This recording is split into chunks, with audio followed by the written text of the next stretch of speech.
8월 10일 월요일입니다. 새로운 한 주가 시작되는 월요일 아침입니다. 한 주를 시작하는 첫걸음을 하나님과 함께 내딛는 사람은 세상 속에서도 흔들리지 않습니다.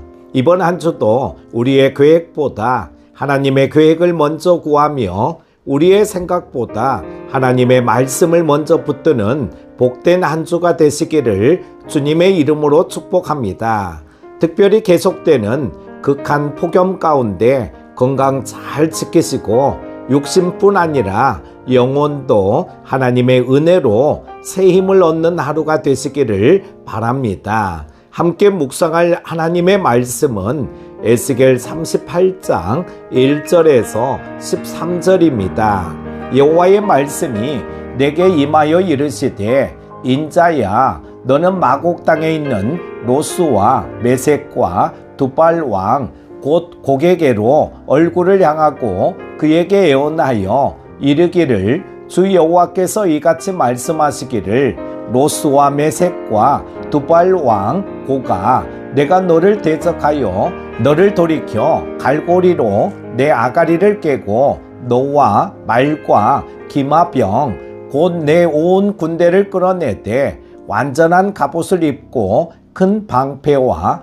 작은 방패를 가지며 칼을 잡은 큰 무리와 그들과 함께한 방패와 투구를 갖춘 바사와 구스와 붓과 고멜과 그 모든 떼와 북쪽 끝에 도갈마 족속과 그 모든 떼 곧 많은 백성의 무리를 너와 함께 끌어내리라. 너는 스스로 예비하되 너와 내게 모인 무리들이 다 스스로 예비하고 너는 그들의 우두머리가 될지어다. 여러 날 후 곧 말년에 내가 명령을 받고 그 땅 곧 오래 황폐하였던 이스라엘 산에 이르리니 그 땅 백성은 칼을 벗어나서 여러 나라에서 모여 들어오며 이방에서 나와 다 평안히 거주하는 중이라. 내가 올라오되 너와 내 모든 때와 너와 함께한 많은 백성이 광풍같이 이르고 구름같이 땅을 덮으리라. 주 여호와께서 이같이 말씀하셨느니라. 그날에 내 마음에서 여러 가지 생각이 나서 악한 꾀를 내어 말하기를 내가 평온의 고울들로 올라가리라. 성벽도 없고 문이나 빗장이 없어도 염려 없이 다 평안히 거주하는 백성에게 나아가서 물건을 겁탈하며 노략하리라 하고 내 손을 들어서 황폐하였다가 지금 사람이 거주하는 땅과 여러 나라에서 모여서 짐승과 재물을 얻고 세상 중앙에 거주하는 백성을 치고자 할 때에 스바와 드단과 다시스의 상인과 그 부자들이 내게 이르기를 내가 탈취하러 왔느냐? 내가 내 무리를 모아 노략하고자 하느냐? 은과 금을 빼앗으며 짐승과 재물을 빼앗으며 물건을 크게 약탈하여 가고자 하느냐 하리라. 아멘. 사랑하는 여러분, 만약 오늘 아침 누군가가 여러분에게 이렇게 말한다면 어떻겠습니까? 지금 당신을 향해 거대한 군대가 움직이고 있습니다. 아마 믿기 어려울 것입니다. 그런데 오늘 본문은 놀랍게도 하나님의 백성을 향해 거대한 전쟁이 준비되고 있다고 말씀합니다. 곡과 마곡, 바사와 구스, 붓과 고멜, 도갈마까지 수많은 나라가 연합합니다. 이것은 단순히 한 나라의 전쟁 이야기가 아닙니다. 성경은 마지막 시대를 살아가는 하나님의 백성에게 보이지 않는 영적 전쟁을 보여주고 있습니다. 그러나 오늘 본문에서 우리가 먼저 주목해야 할 것은 곡의 군대가 아니라 하나님입니다. 곡은 강해 보이지만 하나님은 그보다 훨씬 크십니다. 오늘 말씀을 통해 하나님께서 우리에게 주시는 세 가지 영적 교훈을 함께 살펴보겠습니다. 첫 번째로 하나님은 원수까지도 다스리시는 역사의 주인이십니다. 본문은 하나님께서 곡을 향해 말씀하시는 것으로 시작합니다. 특히 4절을 보십시오. 너를 돌이켜 갈고리로 내 아가리를 깨고 끌어내리라.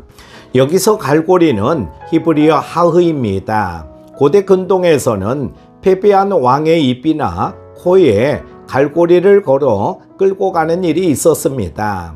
하나님께서는 이 익숙한 장면을 사용하여 곡에게 말씀하십니다. 내가 강한 것 같지만 내가 너를 끌고 간다. 곡은 자신이 전쟁을 계획한다고 생각합니다. 그러나 성경은 정반대를 말합니다. 전쟁을 움직이는 것은 곡이 아니라 하나님이십니다. 여러분, 이것이 하나님의 절대 주권입니다. 세상은 자신이 역사를 움직인다고 생각합니다. 강대국이 세상을 지배한다고 말합니다. 경제가 세상을 움직인다고 말합니다. 그러나 성경은 분명히 선언합니다. 역사의 주인은 사람이 아니라 하나님이십니다. 우리 인생도 마찬가지입니다. 예상하지 못한 일을 만나도 하나님은 놀라지 않으십니다. 우리의 눈에는 우연처럼 보여도 하나님께는 하나님의 계획입니다. 그러므로 한 주를 시작하며 가장 먼저 붙들어야 할 믿음은 이것입니다. 내 인생의 주인은 하나님이시다. 그렇다면 하나님께서 왜 곡을 움직이도록 허락하실까요? 본문은 두 번째 이유를 보여줍니다. 두 번째로 사탄은 평안을 가장 먼저 공격합니다. 8절과 11절에는 반복되는 단어가 있습니다. 바로 평안입니다. 이스라엘은 오랜 포로 생활을 마치고 회복되었습니다. 백성들은 평안히 살고 있습니다. 그런데 바로 그때 곡이 공격합니다. 왜 그렇습니까? 사탄은 하나님의 백성이 가장 안심하고 있을 때 공격하기 때문입니다. 10절은 이렇게 말합니다. 내 마음에서 여러 가지 생각이 나서 악한 꾀를 내요. 여기서 악한 꾀는 단순한 전략이 아닙니다. 하나님을 대적하려는 교만한 마음입니다. 죄는 언제나 마음에서 시작됩니다. 예수님께서도 말씀하셨습니다. 마음에서 악한 생각이 나온다. 전쟁은 먼저 마음에서 시작됩니다. 우리도 마찬가지입니다. 믿음을 무너뜨리는 것은 갑자기 일어나는 큰 사건이 아닙니다. 기도를 하루 미루는 것, 예배를 가볍게 여기는 것, 말씀보다 세상의 소리를 더 듣는 것, 이 작은 틈이 결국 큰 영적 무너짐으로 이어집니다. 그러므로 평안할 때일수록 더 기도해야 합니다. 잘 될 때일수록 더 겸손해야 합니다. 은혜 받을 때일수록 하나님께 더 가까이 나아가야 합니다. 그렇다면 사탄이 노리는 것은 무엇일까요?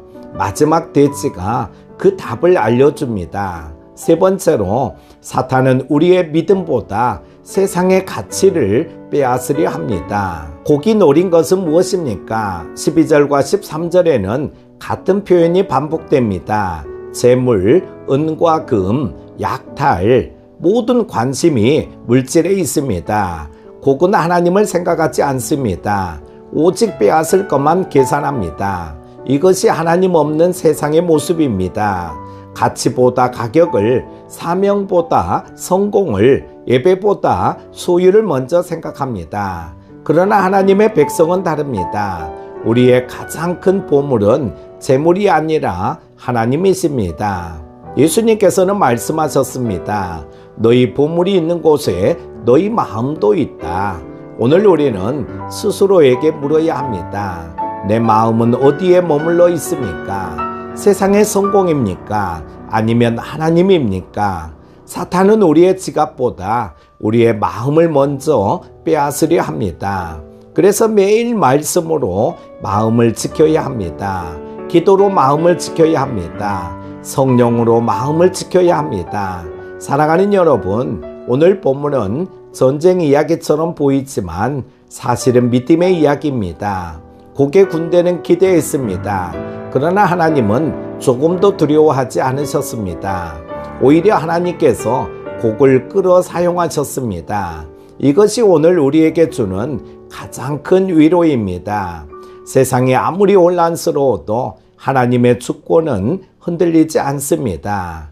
사탄이 아무리 공격해도 하나님의 계획은 무너지지 않습니다. 그러므로 새로운 한 주를 시작하며 기억하십시오. 우리의 싸움은 보이는 사람과 환경만을 상대하는 싸움이 아닙니다. 그러나 더 중요한 사실이 있습니다. 우리의 싸움은 이미 승리하신 하나님의 손 안에 있는 싸움입니다.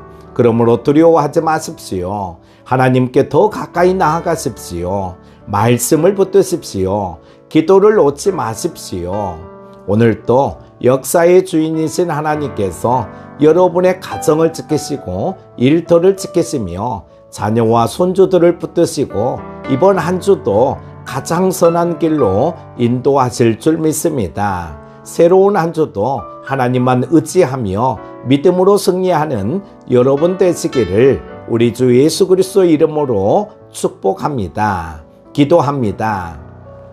사랑의 하나님 아버지, 새로운 한 주를 말씀으로 시작하게 하시니 감사합니다. 오늘도 우리의 눈을 열어 하나님의 뜻을 깨닫게 하시고 세상의 소리보다 하나님의 음성을 듣게 하옵소서. 보이지 않는 영적 싸움 속에서도 믿음으로 승리하게 하시고 성령께서 우리의 마음과 삶을 붙들어 주옵소서.